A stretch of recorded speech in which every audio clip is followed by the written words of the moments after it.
النظافة في أوروبا أمر لا غبار عليه، وفي بعض الدول كمان تم تخصيص بعض المتاحف للنظافة. البلد بتاعت شهرية الصحيح امشي.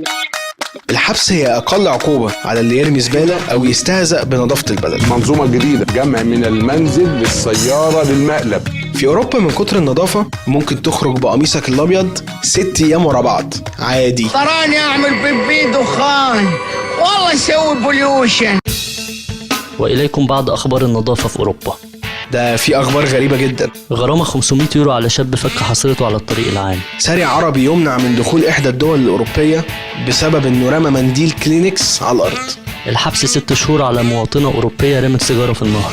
إغلاق مطعم شهير في أوروبا بسبب دبانة. صاحب المطعم بياكلنا حمير. ابني طول الليل بيرفص وانا نايم جنبي. بص ريشه قد ايه؟ انا عمري ما شفت ريشه كده. في إحدى الدول الأوروبية أنشأوا شبكة مجاري بتكلفة 2 مليار يورو.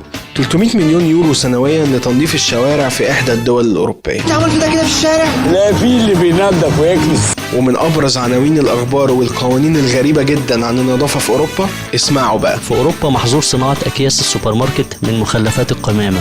انتهينا وتصحبكم السلامة. يعني احنا بناكل لحمة حمير؟